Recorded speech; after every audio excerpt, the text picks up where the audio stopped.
Jean-Louis Saget, actuel président de Saget-Lapeyrière, et heureux d'introduire mes deux fils Arnaud et Laurent auprès de moi depuis 2 ans maintenant.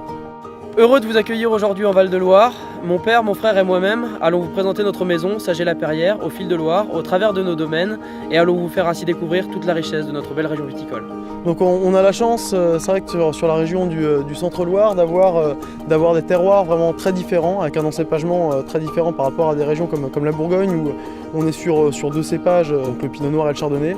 Le vignoble de Loire a la chance d'avoir une multitude d'identités très différentes, plus d'une 50aine d'appellations, avec des facettes très différentes. Le Val-de-Loire, dans son ensemble, c'est la plus vaste région viticole de France, c'est 1000 km de fleuve. C'est aussi 4 grandes régions viticoles, le Muscadet, l'Anjou, Anjou-Saumur, la Touraine et les vins du centre, où on est ici à Pouilly, un des meilleurs représentants.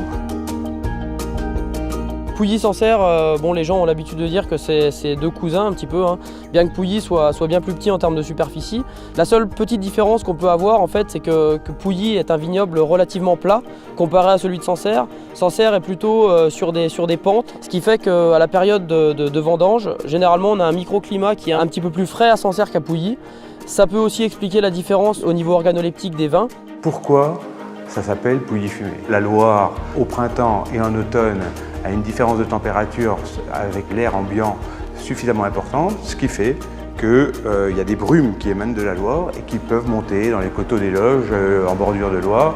Le Pouilly fumé, c'est le roi du Sauvignon. Un grand Sauvignon doit, dans sa jeunesse, offrir un plaisir immédiat, très marqué sur le fruit. Son expression sera de plus en plus précise avec son évolution dans le temps. Sa minéralité devra ressortir encore plus. C'est notamment le cas des terroirs silex, où c'est des terroirs qui sont très austères dans leur jeunesse, qui donnent des vins très fermés et qui, au bout de quelques mois d'élevage en cave et de vieillissement après en bouteille, offrent des vins avec une minéralité, une complexité beaucoup plus importante. Ce terroir particulier est donc essentiellement fait de silex qui donne au vin, au cépage, un goût tout à fait particulier qui est dû justement à cette fameuse pierre à fusil. Ce silex ici sur la côte de cet Andelin est le symbole même du terroir de Pouilly.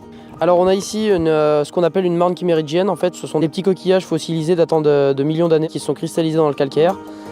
Donc c'est très typique de Pouilly, ça donne généralement des vins très marqués par le terroir, empreints d'une grande minéralité et d'une grande finesse.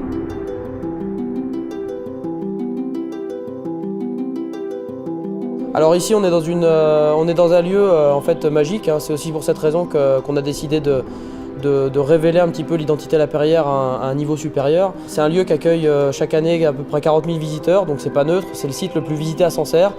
En tant que visiteur, c'est un lieu qui est incontournable, hein. Un passage à Sancerre se fait pas sans un passage à Lapeyrière. Donc on travaille cuve par cuve, terroir par terroir, parcelle par parcelle.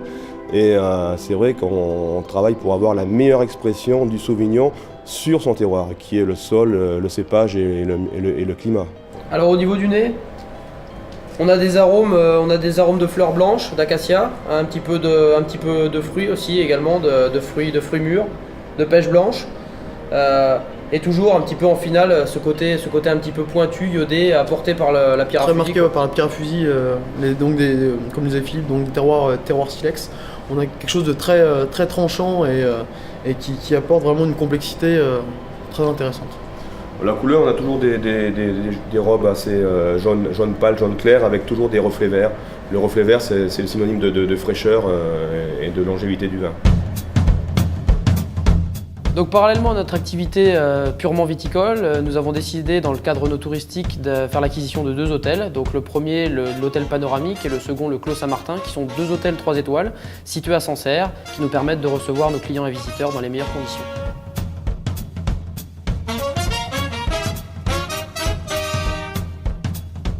Donc le domaine Ballon-Chapuis est assez morcelé. C'est sur environ 5 communes différentes du vignoble du Sancerrois, avec 2 cépages, le Pinot et le Sauvignon.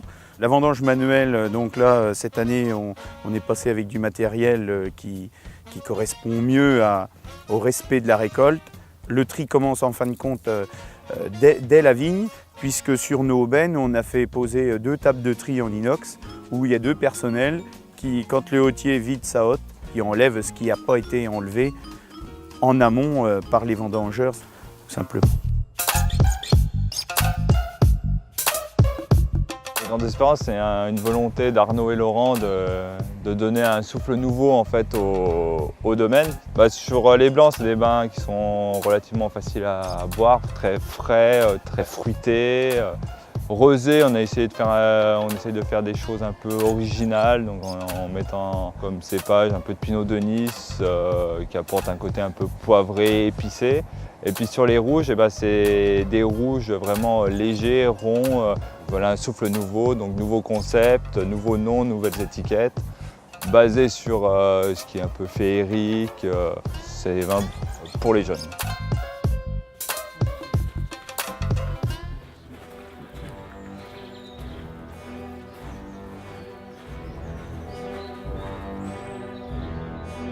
Le Château de la Mulonnière produit différentes appellations allant de l'Anjou blanc, Rosé d'Anjou, Cabernet d'Anjou, Anjou Village, Coteaux du Layon, Savenière et Quart de Chaume.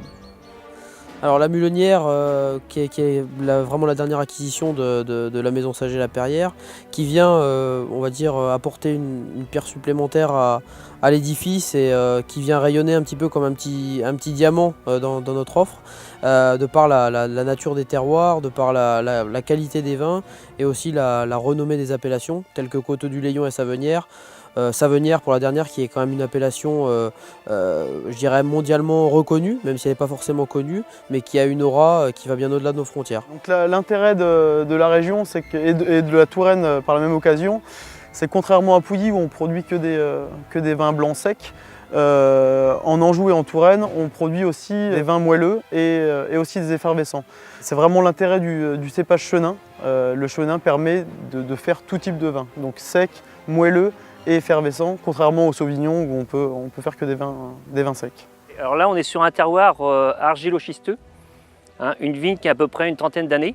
C'est un raisin qui est à pleine maturité et qui ensuite, par les brumes du matin qui viennent du Layon qu'on voit juste derrière nous, qui vont permettre une pourriture dite noble, c'est-à-dire un raisin très mûr, qui va perdre de l'eau au fur et à mesure de la maturité, pour finir avec toute la pleine maturité du chenin.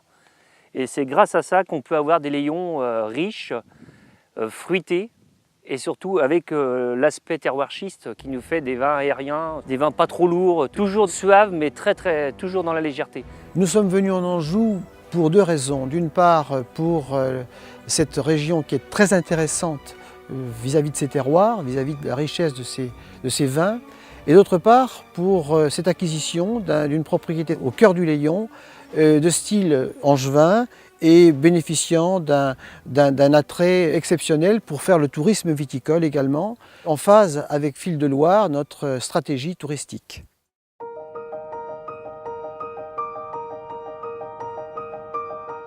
On a une couleur dorée, jaune doré, avec des arômes de minéraux, légèrement tilleul, fleur d'acacia.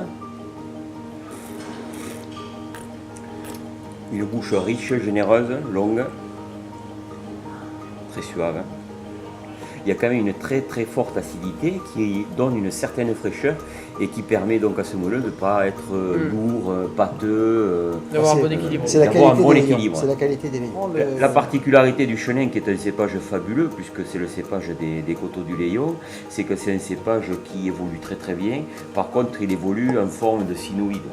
Donc à des moments, il se ferme un peu. Donc quand on ouvre la bouteille, il faut l'aérer énormément. Et puis après, il arrive à des moments où il s'ouvre énormément et avec des arômes secondaires, de miel, de fleurs. On dit souvent que le chenin, c'est un cépage qui est très vivant, quoi. Il évolue en permanence. Il évolue en permanence. Un même millésime va être différent tout au long de son évolution. La fraîcheur, c'est ce qui caractérise les vins de Loire. C'est des vins qui doivent être colorés, qui doivent être pleins de pétillance. Et c'est très important donc de rentrer beaucoup de fraîcheur pour pouvoir l'enfermer dans la bouteille le plus tôt possible. J'espère que ce voyage au fil de Loire et au travers les domaines Saget-Lapeyrière vous a séduit et la famille Saget sera heureuse de vous accueillir dans notre si belle région.